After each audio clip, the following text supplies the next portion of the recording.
Olá, tudo bem? Eu sou o Dodô e está começando mais um Manual do Cultura Pop, podcast onde eu irei conversar sobre obras da cultura pop como filmes, animes e videogames. Toda semana tem episódio novo, se acompanha nesse projeto, deixe seu comentário sobre esse episódio.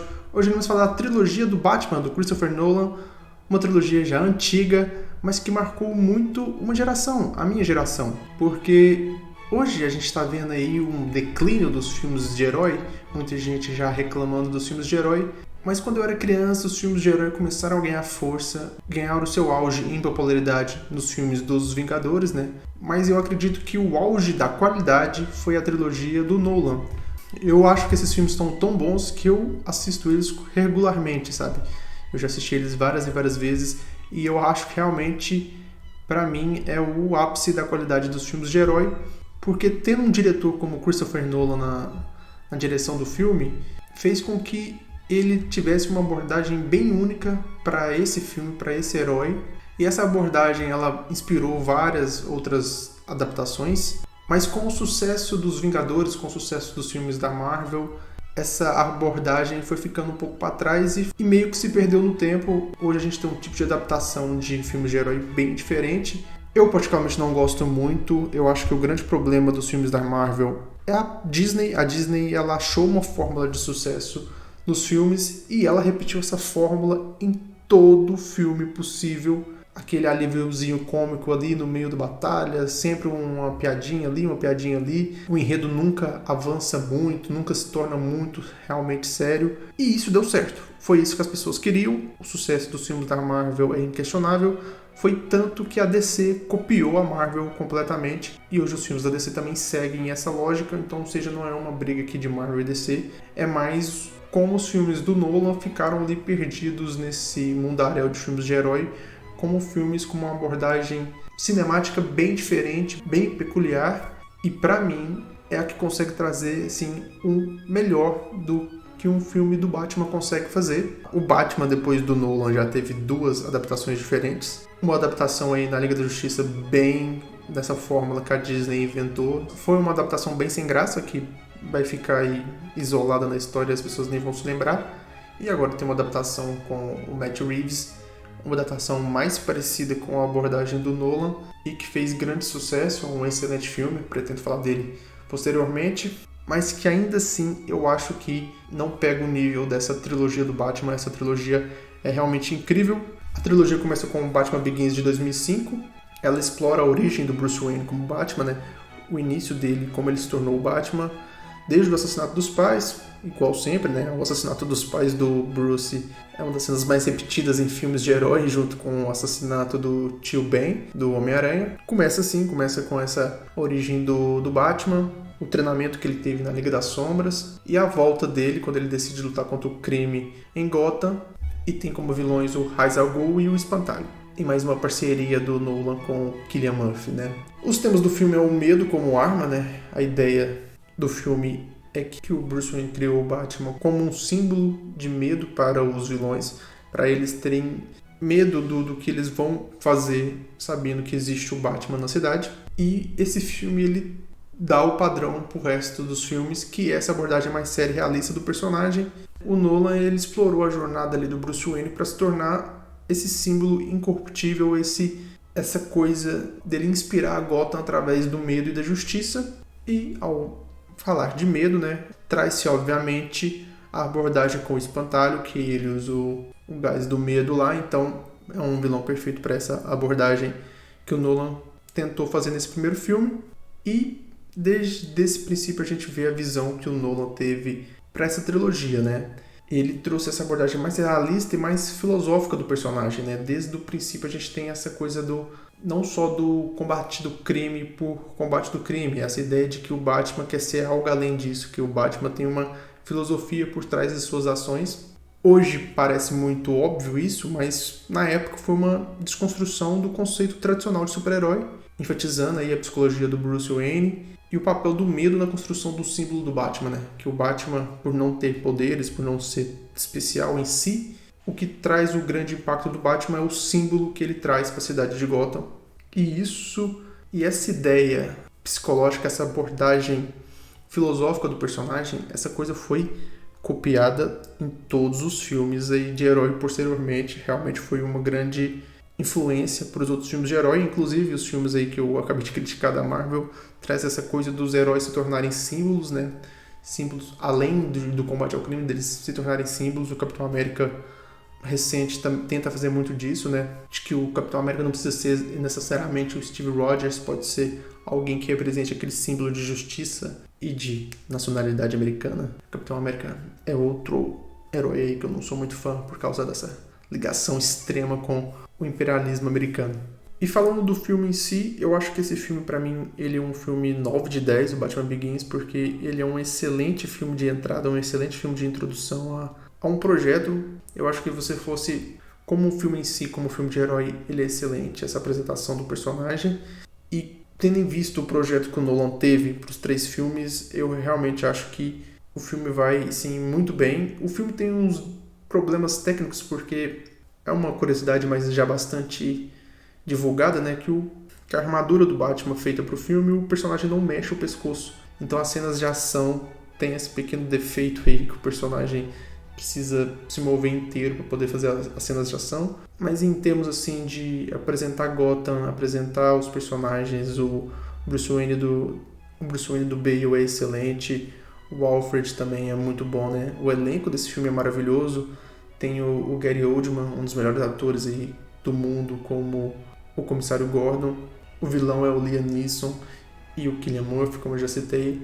Então, um excelente elenco, um elenco recheado assim, de nomes, assim, os melhores do cinema. Então você tem uma atuação impecável de praticamente todo mundo, um excelente roteiro, um excelente diretor. O Nolan, como todo mundo sabe, é um excelente diretor de cenas grandiosas. Então as cenas de ação do filme, apesar desse defeito que eu falei do pescoço do Batman, são muito boas. E o enredo também, essa coisa de o Batman tentar se tornar o símbolo da justiça e do medo na cidade de Gotham, realmente encaixa muito bem com a ideia que ele imaginou para o personagem. Então, para mim, esse é um filme aí 9 de 10, um filme praticamente perfeito.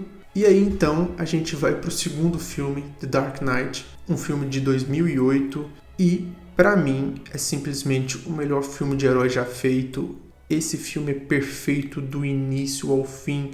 O filme começa com uma cena de apresentação do Coringa e só nessa cena você já vê que o filme vai ser assim perfeito. Esse filme não tem nenhum defeito. Esse filme é realmente o melhor filme de herói já feito.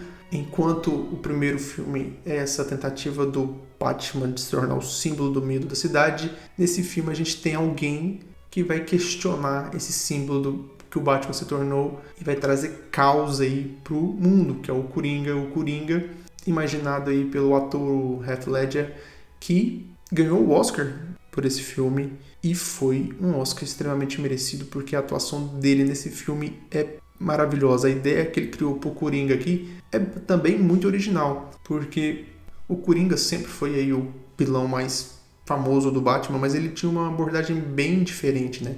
A abordagem que o Heath Ledger imaginou pro Coringa realmente deu uma nova identidade pro Coringa nas suas adaptações e mostrou o Coringa não só como um louco, né? O Coringa é um anarquista, basicamente, né? Ele quer mostrar que qualquer pessoa pode ser corrompida, inclusive o Batman, e inclusive o outro personagem que aparece e de muita relevância nessa história, que é o Harvey Dent, o promotor público que se transforma no Duas Caras, outro vilão aí bem famoso do Batman. Então a ideia principal do filme é o Coringa trazendo caos para Gotham, querendo mostrar que todo mundo tá na lama, que o mocinho, o Cavaleiro Branco, tá na lama, que é o Harvey Dent, o Cavaleiro das Trevas tá na lama, que é o Batman, e que as pessoas comuns estão também na lama, né? Esse é um grande plot que acontece no final do filme, que às vezes é subestimado, né? Que é que o Coringa também deixou aí a anarquia presente para as pessoas comuns, e as pessoas comuns escolheram a moralidade, né, no final do filme. Então realmente esse filme é uma experiência, assim, inacreditável, uma experiência única quando se trata de filme de herói no cinema. Realmente, depois que eu assisti esse filme, ele entrou para sempre no meu repertório assim, de filmes que eu mais gostei na minha vida. Esse aqui é um filme que eu assisto basicamente todo ano.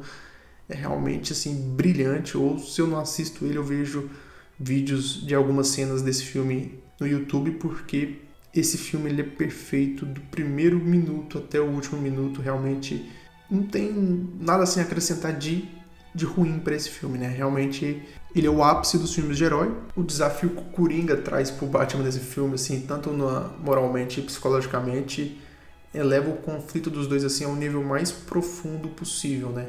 Uma das frases mais famosas aí do Coringa no filme é que ele não tem intenção de matar ou de capturar o Batman. Para ele, o Batman completa ele. Para ele, os dois precisam coexistir no mundo porque os dois são como se fossem dois lados da mesma moeda. Como se o Coringa fosse a versão do Batman enlouquecido. E como se o Batman fosse a versão com moralidade do próprio Coringa. E esse eu acho que é um filme imperdível para qualquer pessoa. Uma pessoa que não gosta de filme de heróis, que tem total nojo, distância desse estilo de filme. Se tem um filme que ela pode assistir, que ela vai gostar, é esse filme aqui, The Dark Knight. Até hoje, nada comparado a The Dark Knight. Outros filmes de heróis aí que eu acho que tem muita qualidade, que eu considero muito, são o Watchmen, Capitão América 2, Soldado Invernal, o primeiro Vingadores, o primeiro Homem de Ferro, Homem-Aranha 2, né, do Dr. Octopus, o Batman mais recente do Matt Reeves e Guardiões da Galáxia. Todos esses filmes que eu citei são ótimos, mas nenhum se compara a The Dark Knight. Dark Knight é realmente o ápice dos filmes de herói no cinema. Então esse filme para mim é uma nota 10 de 10. E por fim, temos o The Dark Knight Rises, filme de 2012 que encerra a trilogia. Para mim encerra bem, mas ele não é tão incrível quanto o segundo filme. Para mim ele é um filme 8 de 10, o que somando tudo e dividindo por 3 dá uma nota de 9 de 10 para essa trilogia. Mas esse aqui é certamente o filme mais criticado entre os três, e eu acho que a grande crítica a esse filme é que ele é uma continuação do 2, e o 2 é tão maravilhoso, tão perfeito, que qualquer coisa que viesse depois ia ser bem criticada, porque era quase impossível você chegar na qualidade do The Dark Knight. Mas ainda assim eu acho que esse filme fecha bem a ideia que o Christopher Nolan imaginou para o filme. Basicamente o filme se passou 8 anos depois dos eventos do filme anterior. O Bruce Wayne ele meio que se aposentou do Batman, mas aí ele é obrigado a retornar porque um novo vilão aparece, o Bane, um terrorista que pretende destruir Gotham. E aí essa trama fecha o arco do Bruce Wayne. É um filme sobre redenção e sacrifício, dessa coisa de ressurgir após a queda, e de justiça social e revolução. Combina muito com os temas dos outros filmes, né, de criação de um símbolo, a anarquia e o questionamento da moralidade, e agora o fim com a revolução, com uma ideia de revolução que o filme traz. É um filme com um finalzinho aberto aí, para dar uma ideia bonitinha, um final mais bonitinho pro filme, né? Apesar do filme ter grandes momentos aí de drama e de mortes, o fim do filme tenta trazer um finalzinho mais bonito, mais cheio de esperança. O diferencial desse filme são as cenas de ação. Para mim, as melhores cenas de ação da trilogia estão nesse terceiro filme. O plano de sequência do Bane no avião é excelente, a batalha do Bane com o Batman também são muito boas, mas apesar desse elogio, o filme peca um pouquinho na batalha final, e o grande problema desse filme é que o enredo não ficou tão legal assim, não ficou tão fechado. Tem alguns problemas de atuação também. Talia al Ghul, a morte dela é uma cena assim tosca, nem parece que é um filme de Hollywood, tão mal atuado que é. Mas o filme tenta trazer essa ideia de que o Batman tá aposentado, mas aí ele tem que voltar porque um vilão aparece, e esse vilão agora tá no auge da forma física e o derrota. E aí, depois da queda, o Batman tem que ressurgir, tem que voltar e tem que salvar a cidade. A ideia do plot faz muito sentido porque estava sendo construído, mas talvez o filme seja pequeno demais para a ideia, sabe? Parece que, mesmo sendo um filme grande, né, 2 horas e meia de filme, parece que precisava de mais tempo para conseguir trabalhar melhor essa ideia, trabalhar melhor os personagens. E no final tem um plot twist que meio que estraga um pouco a história também. Eu disse em alguns episódios passados sobre Tower of God, né, como um plot twist pode melhorar uma história. Esse caso aqui desse filme, ao contrário, é um plot twist que meio que diminui a história. Porque é um filme bem antigo, eu vou dar um spoiler aqui. Aquele que a gente acompanha como o vilão do filme, no final mostra que ele não é um vilão, ele é só um capanga. E aí no plano sequência final ele se torna quase como um personagem secundário e não fala mais nada e só tá lá para trocar socos com o Batman. Então perde um pouco daquela tensão que foi criada durante o filme, porque o personagem que a gente acha que é o vilão durante quase todo o filme, que é o Bane, ele se constrói como esse cara extremamente forte e no auge da forma física, do pensamento, que é capaz de derrotar o Batman. Mas aí no plot twist em que você descobre que ele não é o verdadeiro vilão, você se sente traído durante o filme, né? Aquela construção que você teve de um grande vilão, na verdade ele não era o grande vilão, ele era só um capacho. Isso diminui a intensidade da história. Então ele certamente é o piorzinho dos 3 filmes. Eu ainda acho que é um grande filme, por isso eu dou uma nota de 8 de 10 para ele. Eu acho que encerra bem essa ideia que o Nolan construiu pro Batman. E naquela época foi bastante inovador, bastante diferente essa ideia que ele criou para filmes de heróis e que certamente é uma abordagem melhor para certos heróis, como o Demolidor, como o Justiceiro e para o Batman. Também era uma abordagem que eu gostaria que a Marvel fizesse para os X-Men ou para filmes solos do Wolverine. Eu acho que essa abordagem mais, entre aspas, realista, mais séria, combina mais com esses heróis. E eu acho que o Nolan teve essa sacada para o filme do Batman e deu muito certo. Eu acho que até hoje, aí, 20 anos, né, do Batman Begins, é um filme que funciona muito bem até hoje, né? Alguns filmes, principalmente esses filmes blockbusters, costumam envelhecer mal, né? Meio que eles perdem o sentido depois que eles saem da época que eles foram lançados. Mas eu ainda acho que a trilogia do Batman funciona muito bem. E eu acredito que qualquer pessoa aí que esteja aí querendo um filme de herói divertido para assistir vai encontrar o auge da qualidade dos filmes de herói na trilogia do Batman, na trilogia do Christopher Nolan. Esse filme é realmente uma ótima pedida para você ver uma grande história de construção de um símbolo, do desafio a esse símbolo, da moralidade desse símbolo, da sua queda e do seu ressurgimento e da sua redenção no final. É uma história completa da jornada do herói, muito bem pensada e muito bem executada por um dos melhores diretores de cinema do mundo. Então talvez seja isso que esteja faltando nos filmes de herói atualmente, né? Um dos melhores diretores de cinema do mundo, né? Trazendo um pouquinho para nossa realidade agora de 2025, eu acho que a gente está numa crise aí de filmes de herói. A maioria é bem repetitivo, bem fraco.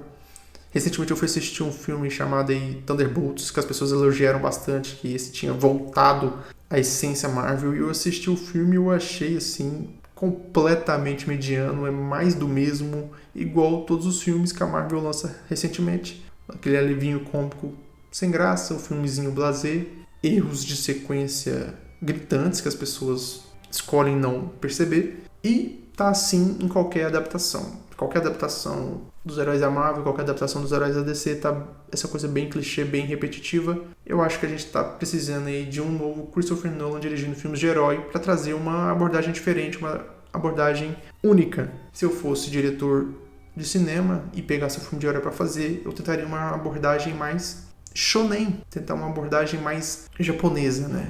Tentar essa abordagem japonesa, essa abordagem shonen desse drama bem carregado que os animes japoneses conseguem trazer, para tentar uma abordagem diferente, porque o que a gente está vendo aí ultimamente é mais do mesmo. Realmente eu não tenho esperança nenhuma nos trailers que eu vejo aí de filmes de herói, Superman, Quarteto Fantástico. Para mim, a gente vai assistir mais filmes genéricos de herói, nenhum com ousadia e abordagem diferente que o Christopher Nolan imaginou lá 20 anos atrás, que deu muito certo, e que aí como resposta a gente teve essa abordagem diferente que a Disney e Marvel fez e que também deu muito certo, só que a fórmula estagnou, a fórmula não evoluiu e agora a gente precisa de algo novo, de um fato novo aí para os filmes de heróis voltarem a produzir alguma coisa de qualidade, alguma coisa que entre na minha mente igual esse filme entrou, igual essa trilogia entrou. Então vamos acompanhando aí cenas dos próximos capítulos na sequência dos filmes de herói no cinema americano. Quem sabe o Matt Reeves tem uma boa ideia pro Batman, a gente consiga ver uma